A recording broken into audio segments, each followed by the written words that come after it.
Hello students, आज का video आप लोग के लिए बहुत ज़रूरी, बहुत ही महत्वपूर्ण वीडियो है क्योंकि ये किसी पढ़ाई लिखाई से संबंधित नहीं है, किसी स्ट्रेटजी से संबंधित नहीं है। ये संबंधित है मोटिवेशन से। बहुत सारे विद्यार्थियों का कहना था कि वो डल फील कर रहे हैं, उन्हें समझ में नहीं आ रहा कि वो गलती कहाँ पे कर रहे हैं। बहुत सारे बच्चे ऐसे हैं जो 2 साल से प्रिपरेशन कर रहे हैं, कईयों को 5 साल हो गए हैं, कई ऐसे हैं जो 10 साल हो गए हैं, कई अभी नए नवेले आए हैं।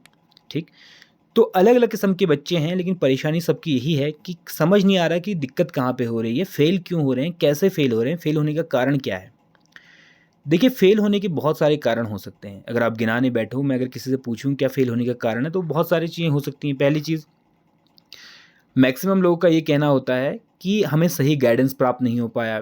कुछ लोगों का ये कहना होता है कि आर्थिक स्थिति सही नहीं थी। कुछ का ये कहना होता है कि वो जहाँ से पढ़े हैं उनका पृष्ठभूमि बहुत अच्छी नहीं है, तो जिस कारण से वो अच्छे से पढ़ नहीं पा रहे हैं। और भी बहुत सारे एक्सक्यूज़ेज़ हैं, कोई कुछ है, किसी के घर में कोई समस्या हो गई, तो ऐसे बहुत सारी चीज़ें हैं। लेकिन ये सारी चीज़ें बाहर की हैं और बाहर की चीज़ें कभी भी आपको इम्पैक्ट नहीं डालती हैं आपके ऊपर इफ़ेक्ट नहीं डालती हैं। हो सकता है कि थोड़ी बहुत चीज़ें डालती हूँ, पर हमेशा ये कह देना कि उसकी वजह से ये हुआ। जैसे बच्चे होते हैं, छोटे बच्चे, क्लास में पूछा जाता है किसने किया, तो बच्चा उसकी तरफ डालता है, उसकी तरफ डालता है, उसकी तरफ डालता है। तो मैक्सिमम लोग जो ज़िंदगी में हैं, वो इस प्रकार के हैं कि वो रिस्पॉन्सिबिलिटी नहीं लेना चाहते हैं। आपकी ज़िंदगी है, आपको उसके लिए रिस्पॉन्सिबल बनना होगा, आपको रिस्पॉन्सिबिलिटी उठानी होगी कि हाँ, मेरी ज़िंदगी है, यहाँ-यहाँ पे गलती हुई। अगर आप ये कहोगे कि सक्सेसफुल हुए, आपसे पूछेंगे तो आप कहोगे मैंने कड़ी मेहनत की, मैं सक्सेसफुल हो गया। तो फेल हुए तो उसके लिए भी आपको ज़िम्मेदारी लेनी पड़ेगी कि हाँ, हाँ, मेरी ये कमियाँ थी, इस वजह से मैं यहाँ-यहाँ पे फेल हुआ। तो सब कुछ आप ही हो, आप ही सक्सेसफुल होते हो, आप ही फेल होते हो। परिस्थितियाँ थोड़ा बहुत योगदान देती हैं। एक बहुत बड़े लेखक की मैं किताब पढ़ रहा था बीच में, तो उन्होंने कहा कि आप परिस्थितियों के ऊपर जब रिएक्शन करते हो, वो आपके हाथ में होता है और उसी रिएक्शन से सारी बात बनती है। मान लीजिए आपकी गाड़ी किसी दूसरी गाड़ी से टकरा गई और आप बहुत गुस्से में तैश में आकर उससे लड़ना शुरू कर दिया। वो फिर गाली देगा, फिर आप दोगे, फिर दिन भर आपका मूड खराब रहेगा। आपके पास ये था कि आप जाओ, आप उसको चलो सॉरी बोलो, जो भी हुआ ठीक है, समझौता करते हुए आगे निकल जाओ। यानी कि कुछ भी ऐसी चीज़ करो जिस चीज़ से आपको प्रतिक्रिया करते समय नकारात्मकता आपके अंदर ना आए, इस प्रकार की चीज़ें करो। तो पहली चीज़ तो ये है कि बच्चे रिस्पॉन्सिबिलिटी नहीं लेना चाहते हैं। मैं अगर आपसे पूछूँ फेल होने के कारण तो आप 50 बता दोगे मुझे, बट कोई भी कारण जस्टिफ़ाई नहीं कर पाएगा आपके फेलियर को कि आप क्यों फेल हुए। तो आप फेल होने सबसे पहले रिस्पॉन्सिबिलिटी लो। ये सोचो कि हाँ, मैं पढ़ूँगा, ये सोचो कि मैं अपना भविष्य बनाऊँगा। आप उसकी रिस्पॉन्सिबिलिटी पूरी तरीके से लो। उसके आगे जो भी चीज़ आती है, उन सारी चीज़ों को नेग्लेक्ट करते हुए, दबाते हुए आगे बढ़ो और ज़िम्मेदारी लेना शुरू करो।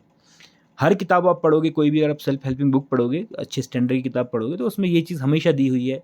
बाइबल उठाकर आप देखो, उपनिषद उठाकर देखो, गीता उठाकर देखो, हो सकता है गुड़ भाषा में लिखा हो, लेकिन लिखा यही है, अंत यही है कि भाई रिस्पॉन्सिबल बनो, ये जीवन आपका है, आपको उसकी देखभाल करनी पड़ेगी। आप किसी और को ये नहीं कह सकते। हाँ, दिल बहलाने के लिए आप कह सकते हो छोटे बच्चों की तरह कि उसकी वजह से हो गया, इसकी वजह से हो गया, बट अदरवाइज़ आप ही वो व्यक्ति हो जिसकी वजह से आप सक्सेसफुल नहीं हो पा रहे हो। भाई कोई नहीं है, आगे पीछे, ऊपर नीचे कोई नहीं है।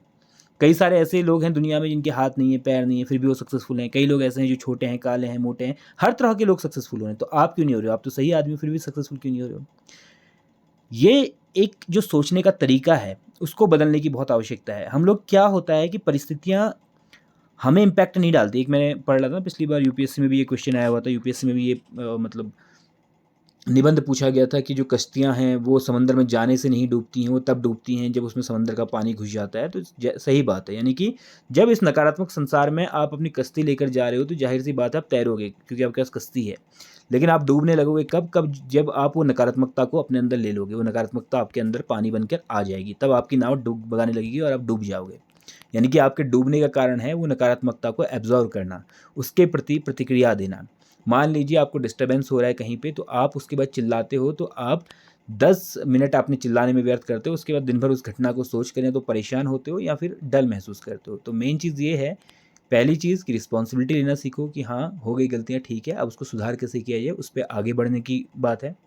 दूसरी चीज़ ये है कि आपको सकारात्मक रहना होगा। अगर आप नकारात्मक रहोगे, अगर आप अपनी कश्ती जो है उसके अंदर पानी को अलाउ कर दोगे कि आता रहे, मम्मी ने ऐसा कह दिया, पापा ने ये कह दिया, पड़ोसी ने ये कह दिया, भाई ने ये कह दिया, या इस तरह की कोई भी आप बात सोचते हो, तो उससे ये नाव आपकी भारी होते जाएगी और अंत में वो समंदर में डूब जाएगी। नाव कभी आपकी पार जा ही नहीं सकती। तो आज के लिए ये चीज़ें याद रखें, पहली रिस्पॉन्सिबिलिटी लेना सीखें। दूसरी, आसपास के वातावरण से कम प्रभावित हों और प्रभावित होते भी हैं, अगर रिएक्शन करने का मन करता भी है तो हमेशा सकारात्मक रिएक्शन दें। हो सकता है आपका मन कर रहा हो गुस्सा करूँ, चिल्ला जाऊँ, मार दूँ, पीट दूँ, बट फिर भी सकारात्मक तरीके से आप रिएक्शन करें, सकारात्मक तरीके से सोचें। इस चीज़ को हम लोग और ज़्यादा डीप में समझेंगे, बहुत डीप में घुसकर देखेंगे, बहुत सारी किताबों के रेफरेंसेस भी आपको इसमें दूँगा।